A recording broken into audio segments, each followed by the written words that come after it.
Ah, vous êtes là? Bonjour! Aujourd'hui, je me rends au marché Jean Talon pour vous montrer à quel point ça peut être avantageux de faire son épicerie dans ce lieu mythique. Et aussi, bien sûr, pour vous parler de son histoire.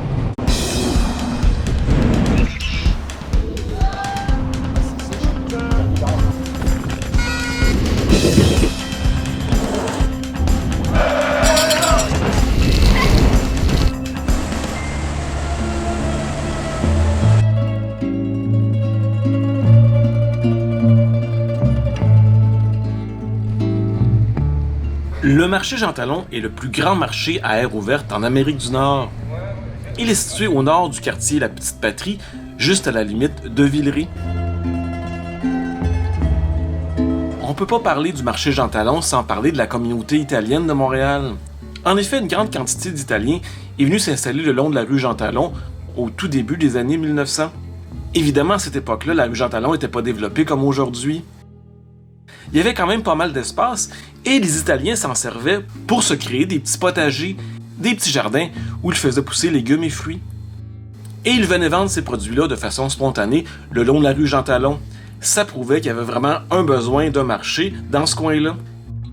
Mais il a fallu attendre la Grande Dépression de 1929 pour que vraiment un projet de marché se mette en branle. C'est le maire Camillien Hood qui, pour faire travailler les nombreux chômeurs de la crise, fait construire un marché pas loin de la rue Jean Talon. Évidemment, pour faire un marché, ça prend beaucoup d'espace. Et ça tombe bien parce qu'il y avait un stade qui était presque plus utilisé à la fin des années 20. Ce stade sportif accueillait le club Shamrock. Le club Shamrock, c'était un club de crosse irlandais.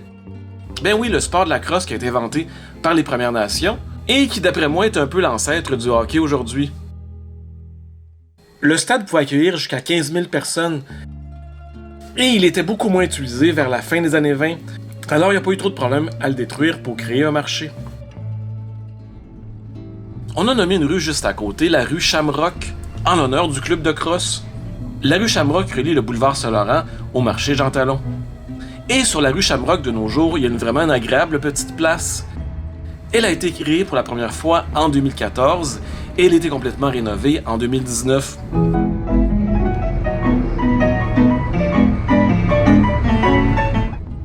Disons que c'est une place qui avait fait un peu de controverse au début parce qu'elle enlevait, mesdames et messieurs, jusqu'à 14 places de stationnement. Eh boy, hein, quand même!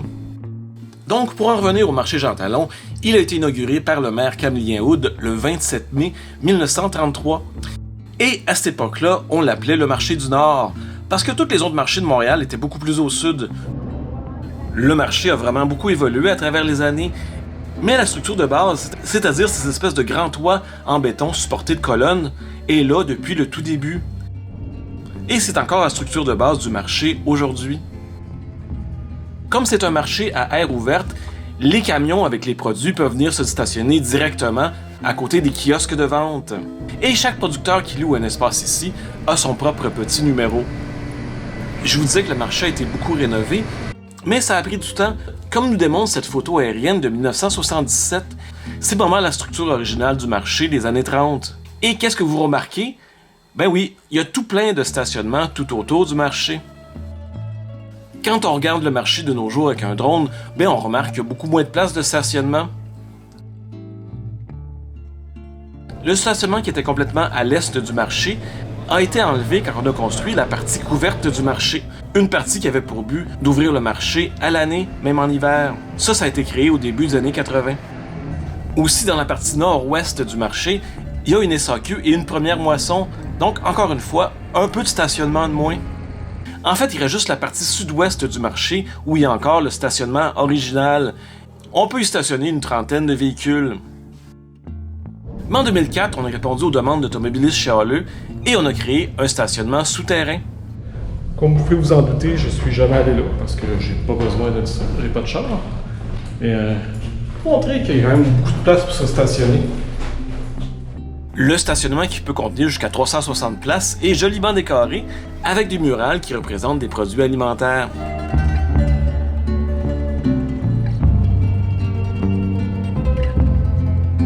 De nos jours, on a aussi rajouté un toit en métal qui relie les toits de béton, un toit qu'on peut décorer selon les saisons. Bon, maintenant parlons de la raison principale pourquoi on va au marché Jean Talon, c'est-à-dire la bouffe.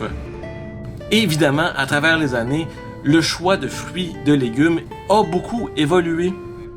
Au départ, évidemment, tous les produits vendus ici étaient faits dans les champs qu'il y avait autour de Montréal. Dans les supermarchés, il n'y avait pas la moitié des fruits et légumes qu'on offre aujourd'hui. C'est vraiment intéressant de voir à quel point les champs du Québec se sont diversifiés avec le temps. Au lieu d'avoir juste des concombres, des oignons, des radis, des patates, on est vraiment rendu avec plein d'affaires qui sont cultivées près d'ici. Mais il faut pas renier les légumes et les fruits qu'on a depuis longtemps. Les bonnes tomates, par exemple, il y a tellement de choses qu'on peut faire avec ça dans une recette. On peut aussi les savourer dans les fameux sandwichs aux tomates. Rien de plus simple que ça, et c'est savoureux. Dans cette vidéo des années 50, on remarque une chose. On vendait des poules au marché Jean Talon. Je sais pas si on vendait d'autres animaux, comme des cochons, mettons. Il y a aussi des choses qu'on prend pour acquis, mais qui sont pas ici depuis très longtemps. Et vous, mesdames, est-ce qu'il vous arrive souvent d'acheter des courges? Rarement, moi, des courges, mais j'adore la citrouille. La citrouille était probablement la courge la plus connue au Québec à ce moment-là. Et ça tombe bien parce que je suis passé au marché Jean Talon au mois d'octobre. Il y avait un très beau choix de citrouilles. Certaines qui faisaient penser à ma face quand j'étais un adolescent. Il y a aussi maintenant certains produits comme des agrumes qui, je ne pense pas, sont produits ici. Certains producteurs qui ont des kiosques au marché doivent importer une certaine partie de leurs produits, ça c'est sûr. Il y a un kiosque que je trouve vraiment intéressant qui vendait des œufs. Pourquoi intéressant? Parce que c'est ce kiosque qui a été emprunté pour tourner la fameuse séquence de Passe-Partout où Fardoche vend ses produits au marché. Est-ce que le kiosque est à la même place que lors du tournage en 77? J'en doute fortement. J'ai de la belle ciboulette ici, ciboulot, toute verte là, avec un petit goût de piquant, là, vous m'en direz des nouvelles. Là, il faut qu'on parle des prix, parce que techniquement, quand on achète au marché Jean Talon, on achète du gros 6, donc c'est vraiment moins cher. Et c'est vrai dans le cas de plusieurs produits. Quand je suis passé au début octobre, les fraises étaient vraiment pas chères. Seulement 5$ pour un gros casseau comme ça. C'est vraiment une fraction de ce qu'on paye à l'épicerie. Évidemment, quand on achète au marché Jean Talon, on peut pas acheter juste 2 ou 3 légumes, on achète en grande quantité. Je tenais aussi à souligner que le marché Jean Talon a une belle sélection de fleurs, de plantes et d'herbes aromatiques, et évidemment tout ça à un très bon prix. Vous allez me demander, est-ce que j'ai été payé par le marché pour faire cette vidéo? Ben non, c'est juste que je suis très enthousiaste. Avec le temps, dans la partie couverte du marché Jean Talon, donc la partie Est, on a plusieurs boutiques qui sont venues s'installer. Des poissonneries, des boucheries, des fromageries et même une super bonne crèmerie, le Havre aux glaces. Il y a aussi une belle rangée de boutiques au sud du marché. Et ce qui est intéressant, c'est que les gens qui avaient des appartements sur la rue un peu plus au sud, la rue Mozart, ont souvent cédé leur cours pour que des boutiques puissent se construire là. Je sais pas si c'est des locations ou carrément des achats, mais en tout cas, ces gens-là n'ont pas de cours. Je vous dirais que cette partie-là est la partie la plus branchée de tout le marché Jean Talon. Beaucoup de gens viennent ici pour juste se relaxer, prendre un petit café ou juste chiller, comme on dit en bon français. Et la meilleure place pour ça semble être le Café Saint-Henri. Une place hyper instagrammable qui est pourtant très loin du quartier Saint-Henri. Faudrait que je m'intéresse pourquoi ça s'appelle comme ça. Du côté nord du marché, ceux qui vont partager leur espace avec les commerces de la rue Jean Talon, on a aussi quelques commerces intéressants, comme la fromagerie Hamel. Mais on vient comme ça du côté sud du marché, avec la rue qui s'appelle Place du Marché du Nord. C'est ici qu'on va retrouver le marché des saveurs du Québec. Une place où je vais aller acheter une huile d'olive. Avant de quitter, juste une chose qui est apparue dans les dernières années, c'est qu'on peut aussi venir manger au marché Jean Talon. Il y a quelques boutiques, ou plutôt ici on parle de restos, qui sont ouverts directement sous les toits de béton. L'offre est quand même intéressante. Bon, j'ai assez fait d'achats et d'emplettes, c'est le temps de retourner chez moi et d'essayer la super recette que je vais faire avec les ingrédients du marché. Alors, je suis de retour chez moi. Ben oui, c'est rare qu'on me voit chez moi dans mes vidéos. Je vais juste vous montrer ce que j'ai acheté au marché Jean Talon et ce que je vais faire avec ça.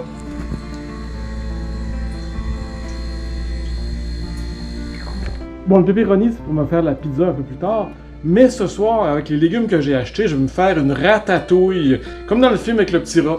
Et c'est la première fois que je fais une ratatouille pour le souper. J'espère que ça va être bon. J'ai acheté 2 sortes de courgettes, une aubergine, que j'ai coupée et que j'ai fait revenir un petit peu dans la poêle. Après ça, on va rajouter des petites tomates fraîches. J'ai aussi haché de l'ail finement pour ajouter sur les légumes. Après un très bon assaisonnement sel-poivre, on rajoute généreusement de la bonne huile d'olive, achetée au marché des saveurs bien sûr.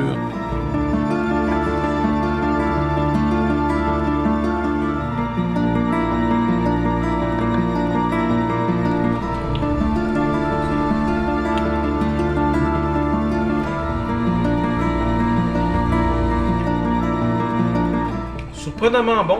Ouais. Je vous conseille cette recette-là à tout le monde. Vraiment.